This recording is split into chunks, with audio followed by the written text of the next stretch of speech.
सर्वमङ्गलमाङ्गल्ये शिवे सर्वार्थसाधिके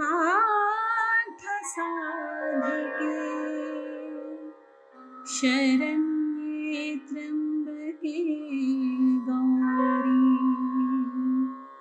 नारायणी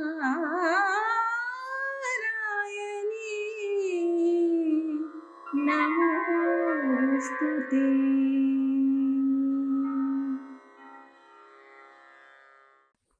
जय माँ इंद्राक्षी, जय अम्बे। इंद्राक्षी धाम में दर्शकों, आप सभी का हम हार्दिक स्वागत करते हैं। आज के दिन जिन जातकों का जन्मदिवस है, मैरिज एनिवर्सरी है, उन सभी को हमारी तरफ से बहुत बहुत शुभकामनाएं। आज हम बात करने वाले हैं, जैसे कि नवरात्र चल रहे हैं, भगवती की, जगदम्बा की घर घर में पूजा होती है। पूजा के उपरांत जिससे जैसा बन पड़ता है वो भगवती को भोग लगाते हैं, फूल चढ़ाते हैं, अन्य और भी सामग्री चढ़ाते हैं, फल चढ़ाते हैं। तो हमें पूजा के उपरांत उस सामग्री का क्या करना चाहिए? बहुत लोगों के मन में ये बात रहती है, ये तो प्रसाद मैंने देवी माता को चढ़ा दिया है। बहुत लोग गलती से उसे जल प्रवाह में भी डाल जाते हैं। गलत है ये तरीका। आइए सुनिए और समझिएगा। पहले आज का हम पंचांग देखें। 28 सितंबर सन 2022 दिन बुधवार, आश्विन माह शुक्ल पक्ष संवत 2079, तिथि आज तृतीया है, नक्षत्र स्वाति है, राहु काल 12 से 1:30, दिशा सूल उत्तर पूर्व दिशा। हमने पूजा की, नवरात्र की पूजा की। हमने भगवती को जो भी हमारे सामर्थ्य है, हमने देवी माता को उस हिसाब से उनको फूल चावल पुष्प आदि चढ़ाए। तो सबसे पहली बात, आप प्रतिदिन जो भी भगवती को पुष्प चढ़ाते हैं, सुबह चढ़ा दें, शाम तक उनके चरणों में रहने दें। और यदि शाम को आप आरती पूजा पाठ करते हैं तो शाम को वो फूल आप उठा करके किसी लिफाफा में एक तरफ रखते जाएं, जल प्रवाह के लिए, या किसी ऐसे स्थान पर उसको डाला जाता है, वो भी मैं आपको अभी बताऊंगा।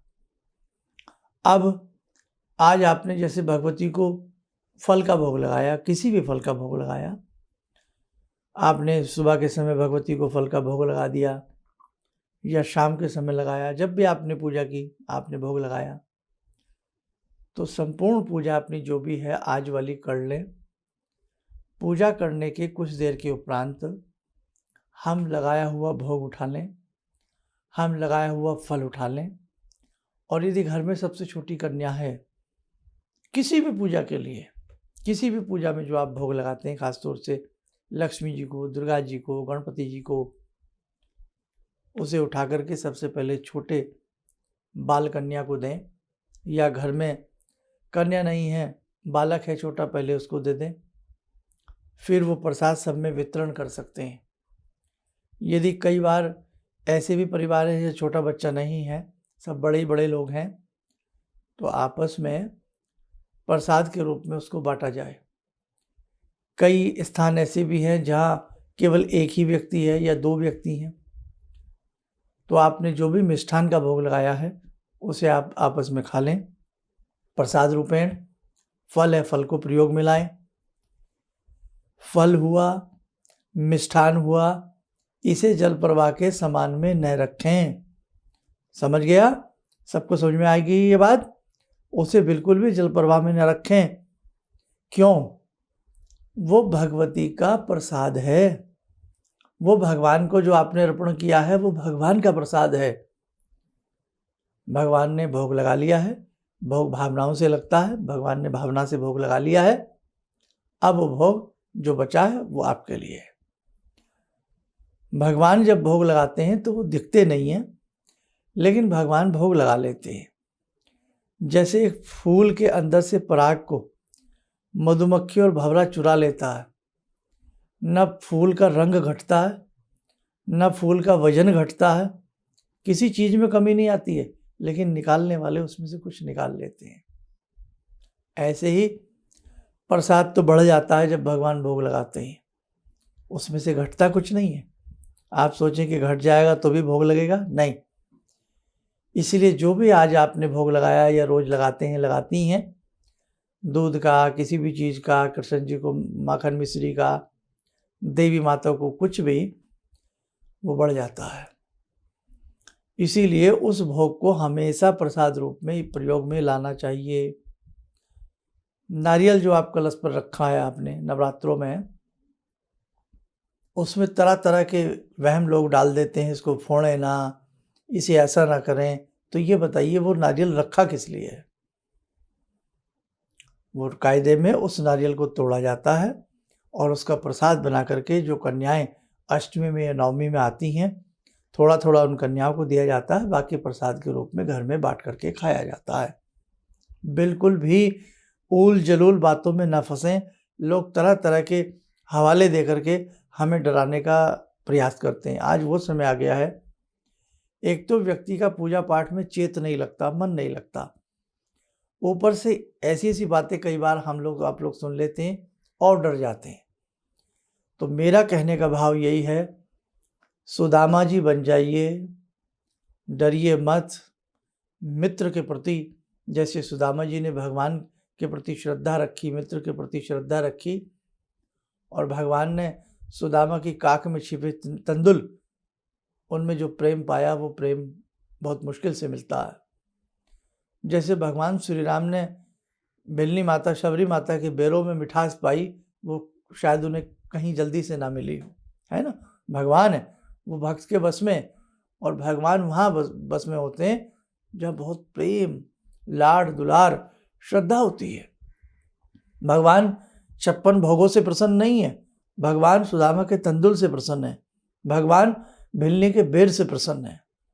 इसलिए मेरे साधकों, आप ध्यान रखना, बहुत लोग बहकाएंगे हम लोगों को, पूजा पाठ करने से भी हटा देंगे, ऐसे मंत्र पढ़ लिया तो ऐसा हो जाएगा। अरे भैया, कुछ नहीं होगा। आप घर में सीधी भोली भाली भक्ति करते हैं। आज मुझे तकरीबन 30 साल हो गए, कभी टेलीविज़न पे, कभी यूट्यूब पे, आपको समझाते समझाते। इसलिए आप डरना मत, बस अच्छे से भगवान का नाम लीजिए। और अब जो हम प्रतिदिन की जैसे जली हुई धूप बचती है, या जो हमने जोत जलाई है उसकी नीचे की रुई बच जाती है, या फूल चावल बचते हैं, उन्हें एक लिफाफे में उठा करके रखते रहिए। जब कन्या पूजन आदि हो जावे और या किसी दिन समय मिले तो कहीं जैसे भाई निर्जन खेत है, जंगल है, वहाँ आप उसे डाल सकते हैं। और नहीं तो जो आपने घर के अंदर गमले, जिनके प्लांट हों, गमले हों, उसमें आप उनको डाल लीजिए। किसी प्रकार का कोई भय नहीं है, ठीक है, क्योंकि जल में भी डालेंगे तो जल प्रदूषण हो जाता है ना। तो इसलिए भाई हम तो ऐसा करते हैं, ज़्यादातर घर के गमलों में डाल लेते हैं, और या जैसे कहीं भाई जंगल है, रास्ता है, साफ़ सुथरी कोई स्थान है, वहाँ थोड़ा सा मिट्टी हटा करके वहाँ भी आप ढाँप के रख सकते हैं। या एक तरफ झाड़ झंकार हैं, साफ़ सुथरे हैं, झाड़ियाँ हैं, उसमें एक तरफ को डाल दीजिए आप। फूल पत्ती है, गल करके खाद बन जाएगी, मिट्टी की चीज़ मिट्टी में मिल जाएगी। तो आप ध्यान रखें, बहुत सारी चीज़ें ऐसी हैं।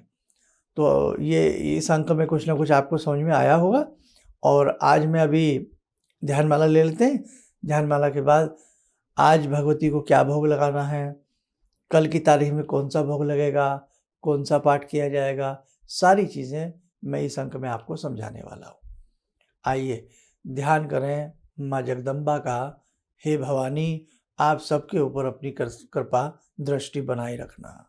ॐ सिन्दूरारुणविग्रहां त्रिनयनां माणिक्यमूलस्फुरात् स्तारानायकशेखरं स्मितमुखी भापेन वाक्षोरुवां पाणिभ्यामलपूर्णरत्नचषकां रत्नोत्परां बिभ्रति सौम्यां रत्नघटस्थरक्तचरणां ध्यायेत्पराम् अम्बिकां खड्गं चक्रगदेषु चापपरिगान् शूलम्बुशुण्डिं शिरा शङ्खं संदधतीं करे स्त्रीनयनां सर्वाङ्गभूषावृतां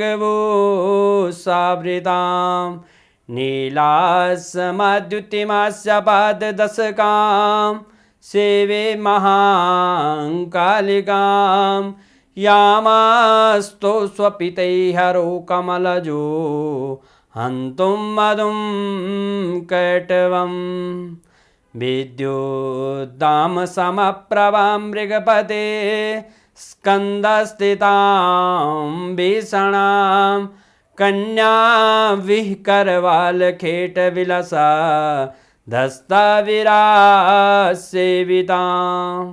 हस्तैश्चक्रगदाशिखेटविशिखां चापं गुणं तर्जनीं विप्राणामलिलात्मिकां शशिधरां दुर्गां त्रिनेत्रां भजे। कवच बना लें, ध्यान करें, जगजननी का शुभ आशीष हम सबके ऊपर बरस रहा है।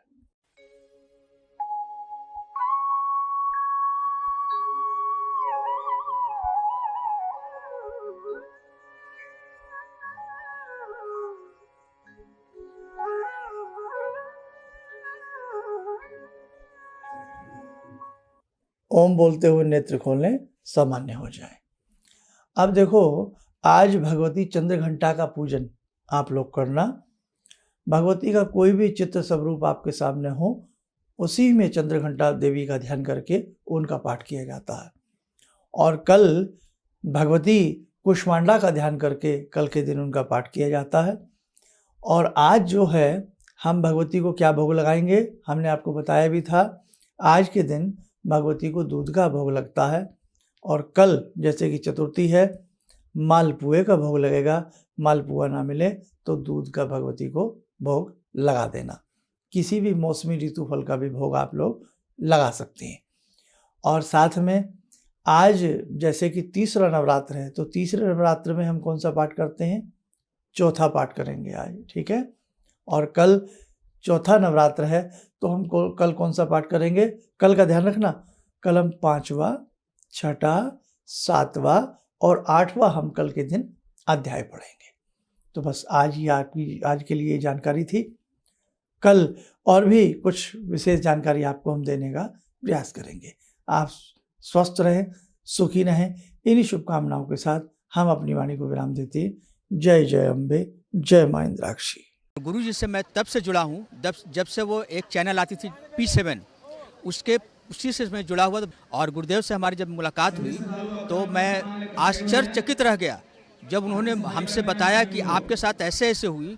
तो मैं इतना आश्चर्य हो गया कि इन्हें कैसे मालूम, और इतना बढ़िया इन्होंने बताया, जिसके वजह से मैं आज तक उनसे प्रभावित हूँ। और इनका बताने का शैली वगैरह इतनी बढ़िया है जो हम अपने क्लास के टीचर से भी उतना बढ़िया नहीं समझ पाते थे। ये हमें बहुत पसंद आई। और दूसरी बात कि इनके साथ जितने भी मैं जब से जुड़ा रहा, जो भी समस्या आई, मैं बहुत ही अच्छा तरह से मेरे सॉल्व होते चले गए। और आज तक मैं उनके आशीर्वाद से मैं बहुत सुखी हूँ। किसी भी समस्या के समाधान के लिए मिले प्रसिद्ध हस्तरेखा एवं वास्तु विशेषज्ञ प्रोफेसर धर्मेंद्र शर्मा जी से। नोट: शिविर में भाग लेने हेतु एवं व्यक्तिगत रूप से मिलने के लिए कॉल करने का समय सुबह 10 बजे से शाम 6 बजे तक। हमारे विभिन्न ज्ञानवर्धक कार्यक्रम देखने के लिए आप हमें अभी सब्सक्राइब करें, बेल आइकन को प्रेस करें ताकि आप देख सकें हमारा कार्यक्रम सबसे पहले। और अधिक जानकारी के लिए फेसबुक पेज को लाइक करना न भूलें।